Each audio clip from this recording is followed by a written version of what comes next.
Bayangkan, sebuah dinasti berusia 500 tahun runtuh hanya dalam satu generasi. Seorang raja muda yang bahkan tidak memegang kekuasaannya sendiri, dan seorang ratu yang dibunuh hanya karena ia terlalu berpengaruh. Inilah kisah kejatuhan Joseon dan lahirnya Kekaisaran Korea. Yuk ikuti ceritanya bersama Salshe Digital, belajar asyik dengan Clay Animation. Jangan lupa untuk like, komen, dan subscribe channel ini supaya kamu tidak ketinggalan video-video menarik lainnya. Selama lebih dari 5 abad, dinasti Joseon berdiri sebagai kerajaan yang stabil dan berpengaruh. Namun memasuki akhir abad ke-19, dunia tiba-tiba berubah dalam kecepatan yang tidak pernah dibayangkan Joseon. Qing di Tiongkok melemah. Jepang bangkit luar biasa melalui restorasi Meiji. Dan negara-negara barat terus memaksa Asia membuka perdagangan. Joseon, kerajaan yang selama ratusan tahun menutup diri, kini berada di tengah dunia yang bergerak cepat, bahkan terlalu cepat. Kerentanan mulai terlihat, dan disinilah cerita kita dimulai. Tahun 1863, seorang anak berusia 11 tahun, Yi Myung-bok, naik tahta sebagai Raja Gojong. Namun semua orang tahu, ia terlalu muda untuk memimpin sebuah negara. Kekuasaan sesungguhnya berada di tangan ayahnya, Heungson Daewon-gun. Daewon-gun memerintah keras dan langsung. Ia menumpas korupsi, menertibkan bangsawan, dan menstabilkan keuangan negara. Namun keputusan terbesarnya adalah ini, menutup Korea dari dunia luar. Ia mengusir misionaris, menolak perdagangan, dan menindas siapapun yang mencoba membawa Korea menuju modernisasi. Kebijakan itu menjaga identitas negeri, tapi juga membuat Korea tertinggal jauh, terutama dari Jepang yang melaju sangat cepat. Ketika Gojong dewasa, kekuasaan ayahnya mulai mereda, tapi ketegangan politik yang ia tinggalkan masih bergejolak. Saat Gojong menikahi Min Jae-yong, yang kemudian dikenal sebagai Ratu Myeongsong, segalanya berubah. Ia cerdas, terdidik, memahami geopolitik, dan cepat membaca arah dunia. Ia bukan ratu yang hanya duduk di istana. Kekuasaannya berkembang pesat. Ia menjadi lawan politik Daewon-gun dan perebutan pengaruh pun terjadi di dalam istana. Pada saat yang sama, Korea mulai menjadi rebutan kekuatan besar, Tiongkok, Jepang, dan Rusia.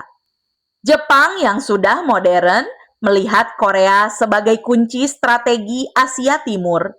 Tiongkok ingin mempertahankan pengaruh lamanya, sementara Rusia melihat Korea sebagai pintu masuk ke Pasifik. Joseon berada tepat di tengah. Daewon-gun ingin isolasi, Gojong ingin menyeimbangkan kekuatan, dan Ratu Myeongsong mendekat ke Rusia dan Qing, karena ia melihat Jepang sebagai ancaman terbesar. Keputusan itu memicu tindakan ekstrim dari Jepang.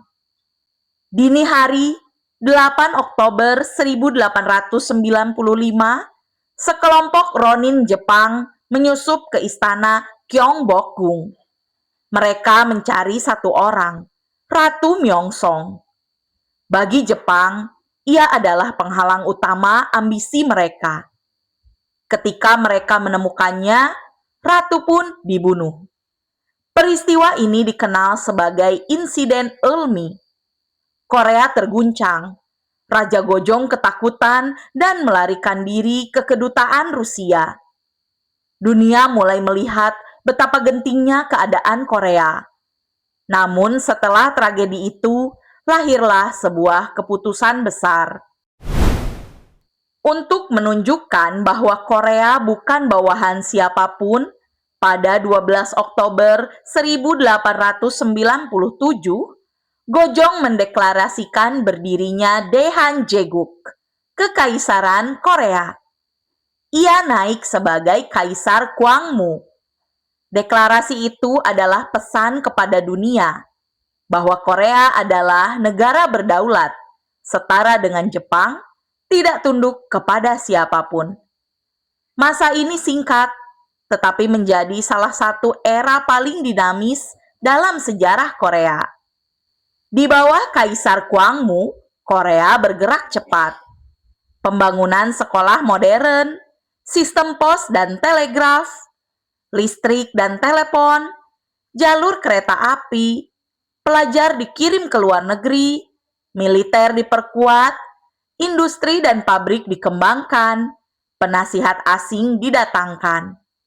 Untuk sesaat, Korea terlihat seperti bisa mengejar ketertinggalan berabad-abad, tetapi Jepang tidak tinggal diam. Tahun 1905, Jepang menang dalam perang besar melawan Rusia. Kemenangan itu membuat Jepang menjadi kekuatan dominan di Asia Timur. Korea kehilangan sekutunya. Jepang kemudian memaksa Korea menandatangani perjanjian Ulsa. Resminya, Korea menjadi protektorat Jepang. Kaisar Gwangmu menolak. Ia bahkan mengirim utusan ke Konferensi Den Haag tahun 1907.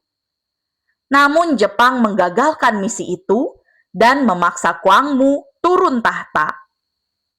Kaisar Sunjong menggantikannya, namun tanpa kekuasaan nyata.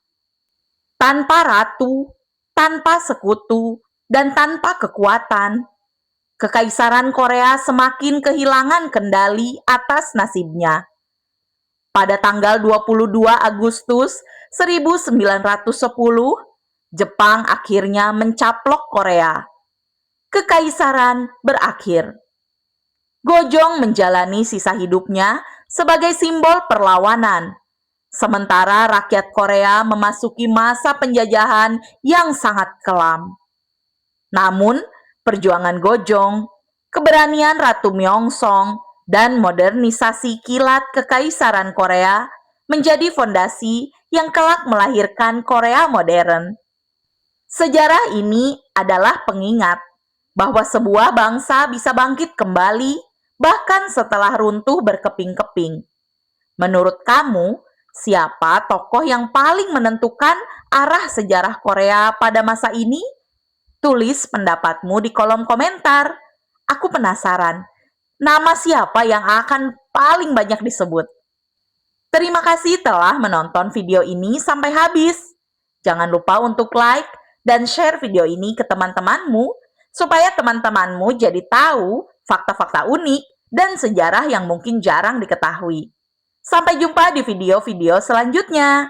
Dadah!